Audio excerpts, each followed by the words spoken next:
Jared Goff, the Lions quarterback. Let me see. I got the numbers here last year.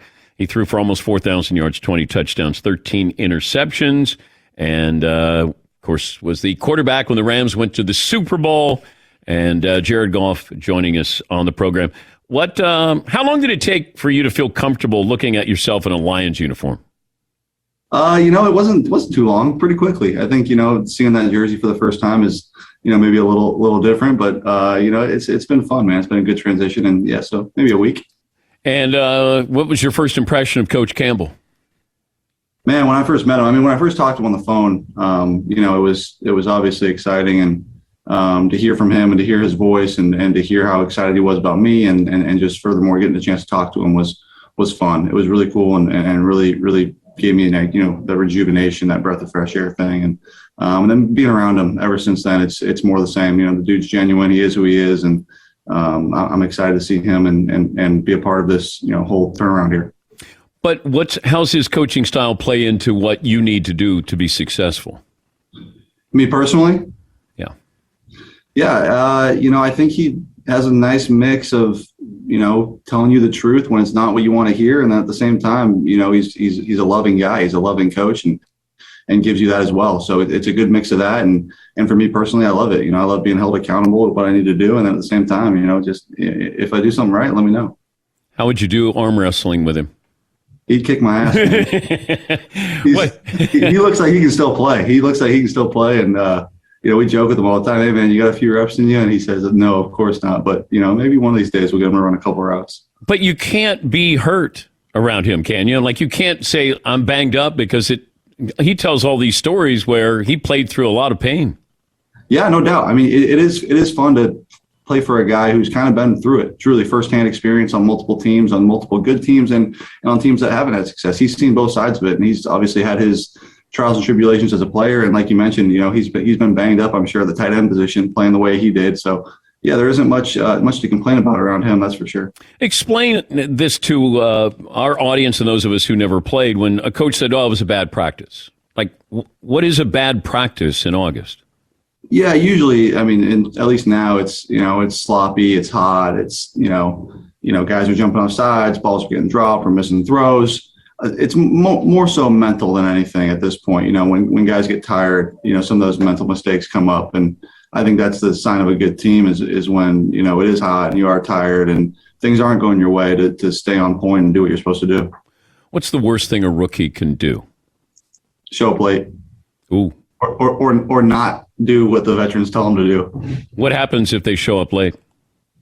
It's a fine. It's whatever the head coach decides to do, but it's more so just kind of a, showing that you're not really a pro yet, and for the most, we haven't had any of that, which has been good. But I think furthermore, if the vet asks you to go pick them up some food, you go pick them up some food or something. Did you get hazed with the Rams? When I was there, Fisher was the head coach as a rookie, and he was pretty, firmly against that. So I didn't have much of it. I remember I had to run coffee runs for Case and Sean Mannion at the time, and I was fine with that.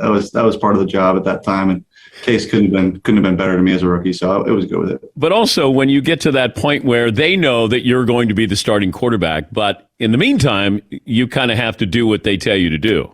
You got to pay your dues, man. Everyone does, no matter who you are, and I think that's kind of consistent across the league, and it was no different for me, that's for sure. What are the expectations in Detroit? And how do they change from what they were with the Rams? Yeah, internally they don't change. Internally, it's win games and first goal is win your division and then go from there and be in the playoffs. Internally, obviously the external implications are different and what people think of the team may be different. But internally, it's the same every year for all 32 teams, I would imagine, and we're no different. We've got all the players we could ever want and all the coaches we could ever want. We got everything here. It's about going out and executing, doing your job, and showing up on Sundays. What's the biggest difference between L.A. and Detroit? Oh, man, the culture is entirely different. I'm speaking about the city. Out just being around the city, it's different. It's the Midwest.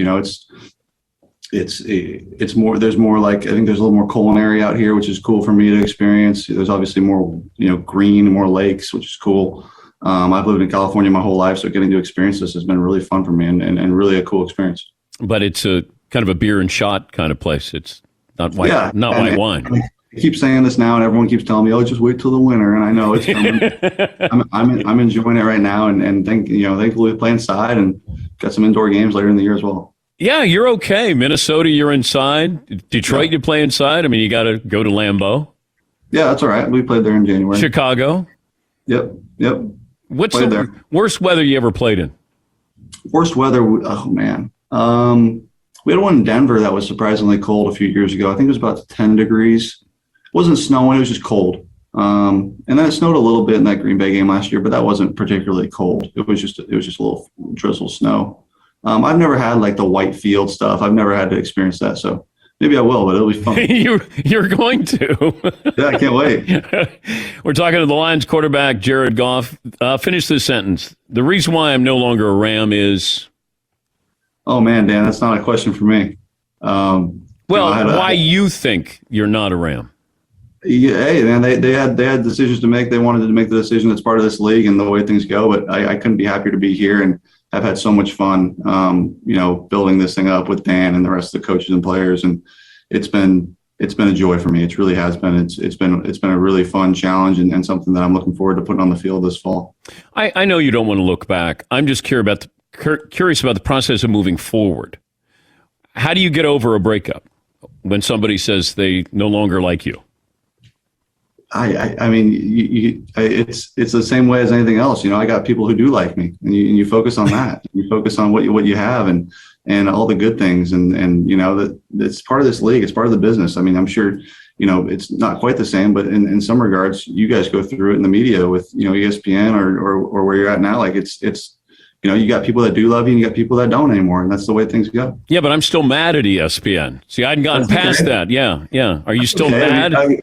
Yeah, and you can be mad, and there's parts of me that still are, of course. But I've got some things to look forward to here that I'm excited about. What do you do with your old Rams gear? Because if you don't want it, maybe I could give it to the Danettes for a Christmas gift. Yeah, I'll send it to you guys. I don't know if I have much of it anymore. It's probably been donated at this point, but I'll send you guys some Lions gear instead. How's that sound? That's okay. All right, I'm okay with that. But have you gotten mistaken for Ryan Gosling in Detroit? No, I have not. No. That was just an LA thing?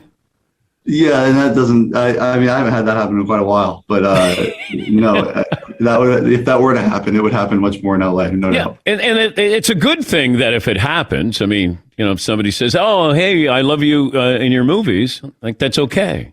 Yeah, that's okay. That's okay. Yeah. I'll play along with it at times. Yeah.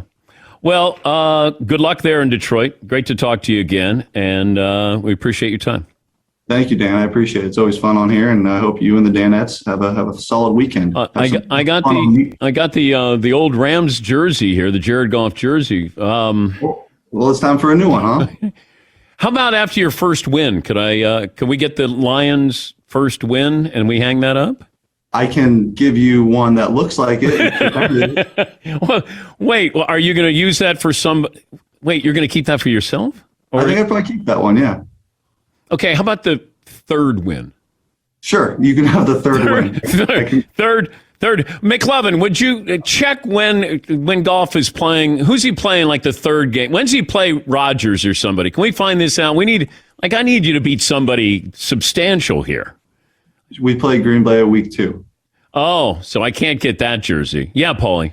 You got, that's early. Bears week 4, Vikings week 5. Oh, okay. Conference. I like it. Ooh, they host the Bengals. Are you calling your victory here? No, I'm saying, which one would you like? How about Rams week 7? Okay. Deal. I didn't want to bring that up. Paulie made me bring that up. That's all right. Yeah. Hey, thanks for joining us. Good luck. Hey, I appreciate it, man. Thanks for having me. It's Jared Goff. Yeah, we'll take the Lions jersey when you play the Rams. I thought he was calling his shot when he said, well, which game do you want the jersey from? Well, we want it when you win a game. What's the over-under in Vegas for the Lions, McLovin? I just looked up, the most updated is at 5. Okay. Paulie, you got the Lions schedule? Yeah, this could be a tough start. 49ers week 1, Ouch. Packers week 2, Ouch. Ravens week 3. Ouch. Then it cools off a little bit. You got the Bears and Vikings and Bengals. Okay. And then week 7 at the Rams. Oh. That's fun. Yeah. Yeah, I like that. I don't even know if he knows when it all started to go south with Sean McVay, because it felt like they were simpatico. There was synchronicity with those two. And then all of a sudden, it was over. And he has since commented, I think, with his introductory press conference in Detroit, where he wasn't quite sure when it happened, but when it did, it was pretty abrupt. Yeah, Paulie. Jared Goff in 2018, 32 touchdowns, 12 picks, 4,700 yards. Pro Bowl. Yeah. 2 Pro Bowls. Yeah. Doesn't it almost feel like this NFL, there's no patience for a good quarterback anymore? Going back to like the Alex Smith, Kansas City situation. You can't have a good quarterback. You'd rather have a rebuild. Yeah. It's just asking him to do something that Matthew Stafford couldn't do in Detroit is not fair. I mean, Stafford is going to face a lot of pressure. Like in Detroit, we sort of knew they were the Lions, and there's not too much to expect. And it should be the same philosophy with Jared Goff. But the Rams ponied up a lot for Matthew Stafford. Like this is it's a big deal for Sean McVay. Big year for Sean McVay. It's like, okay, offensive genius, get to a Super Bowl, maybe not an offensive genius, get Matthew Stafford in, maybe an offensive genius again. Is it that fleeting? Yes, Clevin. Maybe he'll be like the offensive genius who wins games with defense. You know, there's always like Brian Billick in Baltimore. I know. Brian Billick was an offensive-minded head coach, and they won with one of the great defenses in NFL history. Famously couldn't score points. And be like Ray Lewis would go, hey, give us 10 points, and we'll take care of the rest of this.